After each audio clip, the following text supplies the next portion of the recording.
Class 9 mathematics के आज के इस वीडियो में हम बात करेंगे एक्सरसाइज 6.1 जो कि लाइन्स एंड एंगल है। पिछले वीडियो में हमने 6.1 के क्वेश्चन नंबर अप टू 4 तक के क्वेश्चन सॉल्व किए थे। इस वीडियो में 4 तक के क्वेश्चन सॉल्व किए गए थे। ये क्वेश्चन नंबर आपका 5th है। तो चलिए स्टार्ट करते हैं। Question number 5 of exercise 6.1 based on lines and angles है। क्वेश्चन नंबर 5 क्या कह रहा है? इन फिगर 6.17 जो कि एनसीईआरटी बुक में ये फिगर बना हुआ है, POQ इज ए लाइन, ये एक लाइन गिवन है and ray OR is perpendicular to line PQ। ये लाइन आपकी जो OR रे है ये परपेंडिकुलर है, किसके ऊपर है भाई? PQ के ऊपर परपेंडिकुलर है। OS इज अनदर रे लाइन बिटवीन रे OP एंड OR। OP और OR के बिटवीन OS एक अनदर रे है। कंडीशन ये नहीं है कि OS इस बाइसेक्टर है। OS जो रे है वो बाइसेक्ट कर रही है एंगल POR का, ऐसा कुछ भी नहीं दिया है। क्या दिया है? बस ये दे दिया है कि OS एक रे है जो कि बिटवीन है, किसके? POS और ROS के बिटवीन है। बाइसेक्टर कंडीशन नहीं लगाना, इतना ध्यान दीजिएगा, ठीक है। प्रूव दैट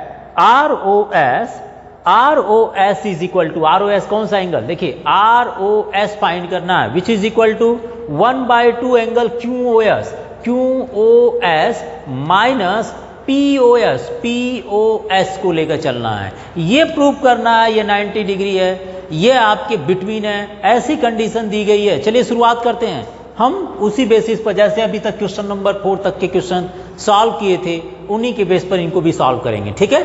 तो सॉल्यूशन के लिए देखते हैं, इसका प्रूफ देखा करते हैं कैसे हो पाएगा। सबसे पहली बात अगर देखा जाए 90 डिग्री कॉन्सेप्ट लेकर अगर चलें, 90 डिग्री कॉन्सेप्ट में क्या क्या हो सकते हैं आप अगर बात करें। देखिए ये एंगल लिया जाए, ये एंगल प्लस ये एंगल, इन दोनों का सम 180 डिग्री होगा, ये तो आपको भी पता है। एंगल POS प्लस है ना, देखिए इस एंगल को ले लीजिए और इस एंगल को ले लीजिए, इन दोनों का सम 180 डिग्री होगा, बिकॉज ये लाई कर रहा POQ के बीच में, है ना। लीनियर पेयर एंगल हो जाएंगे। कौन कौन सा एंगल? एंगल POS और angle QOS plus angle QOS is equal to 180 degree. क्यों भाई? ये आपका है लीनियर पेयर एंगल, है ना, लीनियर पेयर एंगल्स, ये आपके हो जाएंगे सम 180 डिग्री के इक्वल हो जाएगा। एकदम क्लियर है? POS plus QOS is equal to 180 degree, ठीक है।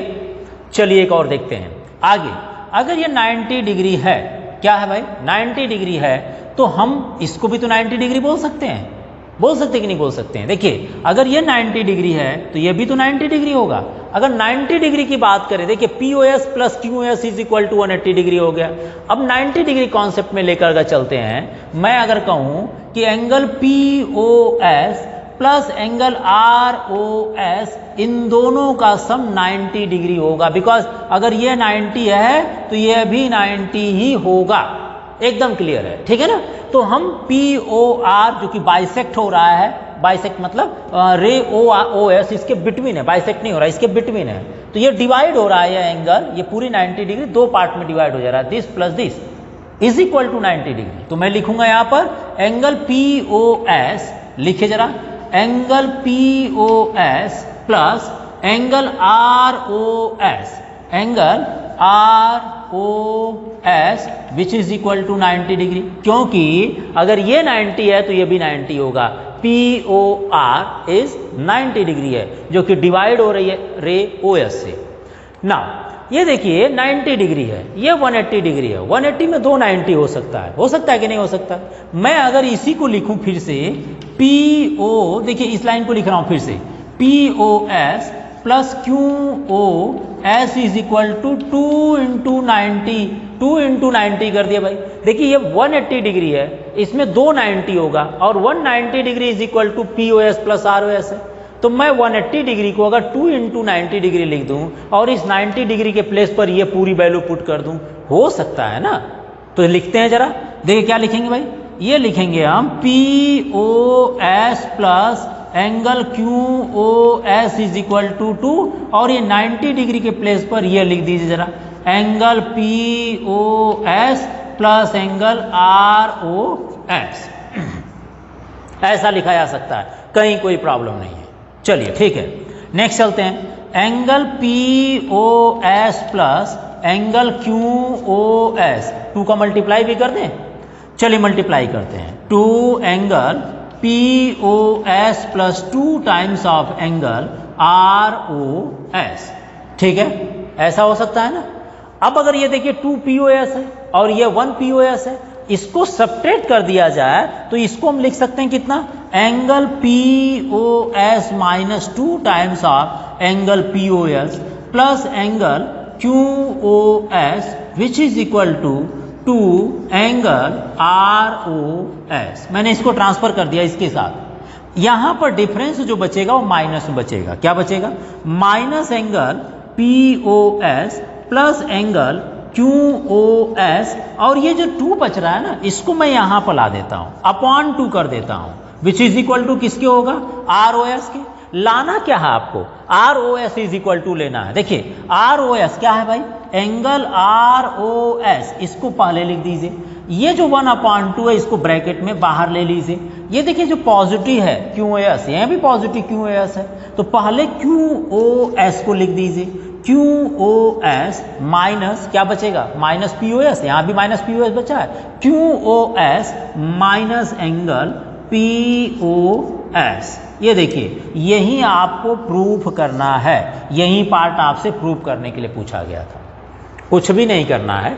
आप इसको 90 डिग्री दिखा दीजिए। एक बार फिर से बता देता हूं, एंगल पी ओ एस और आर ओ एस का सम 90 डिग्री होगा, क्योंकि ये 90 है तो बाकी भी 90 डिग्री होंगे, ठीक है ना। दूसरी बार आप क्या कीजिए, ये एंगल लीजिए, देखिए दिस एंगल और प्लस ये होल एंगल, इन दोनों का सम 180 डिग्री होगा। दिस प्लस टोटल बड़ा वाला एंगल, इसको डिस्ट्रीब्यूट मत कर दीजिए जैसे कैडिंग। तो ये एंगल प्लस ये angle is equal to 180 degree, और ये एंगल आपका हुआ और प्लस ये small angle is equal to 90 degree. 180 में 290 होता है, एक 90 के प्लेस पर ये वैल्यू पुट कर देंगे तो वह 2 टाइम्स हो जाएगा। बस इसी को सब्ट्रैक्ट कर दीजिए। सो सिंपल क्वेश्चन, इससे इजी क्वेश्चन तो है ही नहीं कहीं एक्सरसाइज में, ठीक है ना। एक क्वेश्चन और बचा है 5th 6.1 की, क्वेश्चन नंबर 5 के अलावा एक क्वेश्चन और है, इसको एक बार अगर आप स्क्रीनशॉट ले लेते हैं तो क्वेश्चन नंबर 6 बता देता हूं। एक बार आप इसको जरा नोट कर लीजिए। क्वेश्चन नंबर 6 है, it is given that angle X Y Z is equal to 64 degree. मैं एनसीईआरटी बुक से पढ़ रहा हूं, आप भी बुक ओपन कर लीजिएगा, ठीक है ना। जब मैं क्वेश्चन नंबर 6 की बात करूं तब आप तक क्वेश्चन को जरूर पढ़ लिया करिए, ठीक है। तो क्वेश्चन नंबर 6 दिया है, it is given that angle X Y Z which is equal to 64 degree. XY is produced to point P. Draw a figure from the given information. If ray YQ bisect angle ZYP, then find the value of angle XYQ and reflex angle X. Reflex किसको पूछा है, reflex angle QYP को पूछा गया। तो सबसे पहले जो इंफॉर्मेशन गिवन है उसके बेसिस पर एक डायग्राम ड्रा कर लेते हैं। क्या करना देखिए जरा, XYZ 64 एंगल है, 64 डिग्री बनाया गया है, तो पहले आप 64 डिग्री को बनाइए। ये मान कर चलिए कि यह हो गया, ये रे ले लेते हैं यहाँ से X, ये Y, और अगर एंगल 64 डिग्री है, हमें अपोजिट डायरेक्शन मान लेते हैं, इधर ना हम अपोजिट में ले लेते हैं, क्योंकि ये 64 कहेंगे कि सर ये अपोजिट डायरेक्शन की बात कर रहे हैं, तो मैं ऐसे बना देता हूँ, ऐसे बना दूंगा ज़्यादा अच्छा रहेगा, ठीक है ना। ये मान कर चलिए X, ये मान कर चलिए Y, और ये ले लीजिए, ठीक है ना, ये आप ले लीजिए। ये जो एंगल है ये Z मान लें, तो इसको 64 डिग्री कर दिए, ऐसे भी बन जाता, ठीक है ना। मैं ऐसे बना दिया, चलिए XYZ, क्योंकि पॉजिटिव डायरेक्शन माना जाएगा इसलिए मैंने ऐसे बना दिया, आप ऐसे भी बना दीजिए, कहीं कोई प्रॉब्लम नहीं, ठीक है। XYZ इज 64 डिग्री एंगल है। XY is produce two point P। XY को कह रहा है प्रोड्यूस्ड कर दीजिए, हम भी इसको इंक्रीज कर दिए, इसकी लेंथ थोड़ा बढ़ा दे रहे हैं जी। देखिएगा कहाँ तक बढ़ा रहे हैं, P पॉइंट तक इंक्रीज कर दिए। XY को प्रोड्यूस्ड कर दिए, कहाँ तक प्रोड्यूस कर दिए, पॉइंट P तक, मतलब P, XY को प्रोड्यूस करिए अप टू पॉइंट P कह रहा है, ठीक है। Draw a figure the given information, हो गया जी। इफ रे YQ, YQ कहाँ होगा, Y Q bisect angle Z Y P. Z Y P जो एंगल बन रहा है उसको कौन बाइसेक्ट कर रहा है? वाई क्यू बाइसेक्ट कर रहा है, तो खींचना तो पड़ेगा ना, बिना खींचे कहां होगा वाई क्यू? वाई क्यू यह हो गया। देखिए क्या कह रहा भाई, Y Q bisect angle Z Y P, यही कह रहा है। वाई क्यू बाइसेक्ट कर रहा है, और बाइसेक्ट का मतलब एकदम क्लियर सुन लीजिए कि उसको बराबर भागों में डिवाइड कर देगा, डिवाइड कर देगा, इक्वल पार्ट में डिवाइड करेगा, ठीक है ना। तो वाई क्यू जो बाइसेक्ट कर रहा है किसको? जेड वाई पी को बाइसेक्ट कर रहा है। आप कह सकते हैं कि मेरा ये एंगल और मेरा ये एंगल दोनों क्या है भाई? बराबर हैं। अगर यह एक्स सपोज करते हैं तो यह भी एक्स ही होगा, ठीक है, ये गिवन है। वाई क्यू बाइसेक्ट कर रहा है जेड वाई पी को। अब जरा देखते हैं पूछना क्या चाह रहा है, वो तो हम कर ही लेंगे, है ना। अब फाइंड करना हमें, टू फाइंड लिख लीजिएगा, ठीक है। क्या फाइंड करना है? एंगल एक्स वाई क्यू, ये पूछा है आपसे, और आपसे पूछा है रिफ्लेक्स एंगल। रिफ्लेक्स एंगल कौन सा पूछा है? Q Y P. ये दो चीजें निकालना है जी। इसके बेसिस पर, डायग्राम के बेसिस पर इसको कैलकुलेट करते हैं। चलिए आप अगर तैयार हैं तो शुरुआत करते हैं। नींद मत लीजिएगा और भगा मत दिया करिए वीडियो को। आप लोग करते भगा देते हैं, लगता है कहीं जाना होता है, भगाइए नहीं, आराम से सुनिए क्योंकि क्वेश्चन आपके सामने 2-3 मिनट 2-3 MB डाटा और चला जाएगा, है ना। तो देखिए जरा क्वेश्चन को, भगा कर नहीं पढ़ा करते हैं आप लोग। देखता हूँ वीडियो जो है आगे फॉरवर्ड कर दे, थोड़ा सा आगे भगा कर उसको सोचते हैं कि लास्ट में क्या लिखे हैं सर, वही नोट किया जाए। ऐसा नहीं, आराम से देखिए। हाँ चलिए आगे देखते हैं। एक्स वाई क्यू की वैल्यू पूछा है जी। एक्स वाई क्यू कहाँ है? देखिए जरा ढूंढिए, एक्स वाई क्यू, ये पूरी वैल्यू पूछा, मतलब ये पूरा आपसे पूछा है। एक्स वाई क्यू निकालने का मतलब हुआ कि हमें एक्स चाहिए और 64 चाहिए। एक्स की वैल्यू प्लस 64 की वैल्यू दोनों ऐड कर देंगे तो एक्स वाई क्यू मिल जाएगा। ऐसा नहीं, अब क्या करेंगे भैया, x पहले तो निकालेंगे तभी तो निकलेगा। x plus 64 is equal to X को वाई क्यू होगा। अब आप जरा इस फिगर को ध्यान से देखें तो मैंने पहले ही मेंशन कर दिया कि अगर वाई क्यू बाइसेक्ट कर रहा है, किसको बाइसेक्ट कर रहा है? पी ओ जेड या Z Y P, Z Y P को बाइसेक्ट कर रहा है, तो this angle plus this angle is 180 degree हो गया। हाँ sorry, this angle and this angle are equal होगा। और ये तीनों आपस में क्या होंगे? ये जो एंगल 64 प्लस X is equal to 180 degree होगा, बिकॉज ये लाई कर रहे हैं पी वाई एक्स पर, और ये एक लीनियर पेयर एंगल बना रहे हैं ना।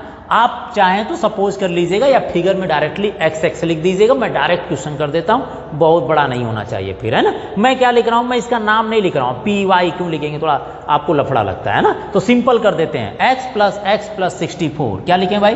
X plus 64 which is equal to 180 degree. ऐसा क्यों भाई? क्योंकि यह एक लाइन पर स्थित है, इसलिए इसको लिख देंगे linear pair angles. Linear pair angle हो गया भाई, ये एक लाइन पर सिचुएटेड है, इसलिए मैंने ऐसा कर दिया। कर दिए तो कर दिए। अब x की जरा वैल्यू निकालते हैं। 2x हो गया which is equal to 180 minus 64 degree. 180 minus 64, 10 minus 4 is 6 आ जाएंगे। बचा कितना जी? 7 माइनस 6 इज 1, 116 बच गया। सो x की जो वैल्यू फाइंड करेंगे 116 upon 2 which is equal to 2 5 जा 10 एंड 2 8 जा 16। So x is equal to आपको मिल जाएगा 58 degree. x is equal to आपको मिल गया 58 डिग्री। चलिए जी, x की वैल्यू मिल गई। अब सारी वैल्यू फाइंड कर लेते हैं, रिफ्लेक्स एंगल और एक्स वाई क्यू। अगर ये आपका 58 है, ये भी 58 होगा और ये 64 है। चलिए पहले इसको निकालते हैं, एक्स वाई क्यू को। X Y Q, angle X Y Q which is equal to कितना होगा? Angle X Y Q which is equal to X plus 64 which is equal to X plus 64। X is equal to कितना है? 58 है। 64 add कर दीजिए, कितना होगा? 8 4 12, 5 6 11 1 12, 122 degree आ जाएगा। X Y Q X plus 64 and X की वैल्यू 58 हुआ, तो 58 plus 64 is equal to 122 degree. Calculation ठीक है, देख लीजिएगा। हाँ, अगर कैलकुलेशन गलत होगा तो सही कर लेंगे। नेक्स्ट चलते हैं जी। Reflex angle Q I P पूछा है। रिफ्लेक्स का मतलब जो 180 से 360 के बिटवीन होता है, तो पहले तो क्यू आई पी निकाल लें, बाद में 360 से माइनस कर देंगे, रिफ्लेक्स निकल आएगा, ठीक है ना। तो क्यू वाई पी कितना होगा, देखिए कहीं है Q Y P x is equal to 58, then Q Y P is also 60, है ना, कितना होगा 54। लिखिए क्यू वाई पी या P Y Q, P Y Q, है ना, ये पूछा है ना, क्यू वाई पी पूछा, तो चलिए वहीं लिख देते हैं, क्यू वाई पी लिख देते हैं, Q Y P which is equal to X, Q Y P is equal to X and X is equal to 58 degree given है, हमने फाइंड किए, x is equal to 58 degree find किए। Now आपसे पूछा है reflex angle Q I P पूछा है, आप लिखिए रिफ्लेक्स एंगल कितना होगा भाई, Q Y P which is equal to कितना 180 से 360, ये कहीं देख लीजिएगा, एक्स वाई क्यू निकल गया, एक्स वाई क्यू निकल गया, क्यू वाई पी पूछा है ना, Q Y P which is equal to x आ जाएगा, ये तो बहुत सिंपल हो गया। अगर रिफ्लेक्स की बात कर रहा है तो यह हो जाएगा कितना होगा आपका 360 minus 58 which is equal to 10 minus 8 is 2, यहाँ आ जाएंगे कितना 550, है ना, और कितना बचेगा भाई, देखिए इसमें डिफरेंस कर लीजिए 302 डिग्री, ओ बहुत बड़ा आ जाएगा, है ना, 302 डिग्री। आपसे पूछा है रिफ्लेक्स एंगल, इसको छोड़कर बाकी एंगल जो बनेगा, मतलब यहाँ से लेकर ये वाला एंगल रिफ्लेक्स एंगल हो जाएगा क्यू आई पी, अगर ऐसा पूछा है तो 302 डिग्री, ऐसा ही पूछा था, हमने निकाल लिए। तो reflex angle Q I P is equal to 302 degree हो गया। क्वेश्चन को समझ लीजिएगा, ये बाइसेक्ट कर रहा था इसलिए ये इक्वल हुआ, जब अब इक्वल हो ही गया तो मैंने तीनों को जोड़कर x की वैल्यू फाइंड कर लिए, x निकल गया तो ये भी निकल गया, ये निकला प्लस ये, इन दोनों को सम कर देंगे तो इसकी वैल्यू आ जाएगी, और ये जो वैल्यू निकाले हैं उसको 360 से माइनस कर देंगे तो reflex angle Q I P निकल आएगा, क्योंकि रिफ्लेक्स एंगल हमेशा 180 से 360 के बिटवीन होना चाहिए। तो ये आपका क्वेश्चन नंबर 6 रहा। इससे बाद एक्सरसाइज कंप्लीट हो जाती है। अगले वीडियो में हम बात करेंगे एक्सरसाइज 6.2 की, ठीक है, आप एक बार इसको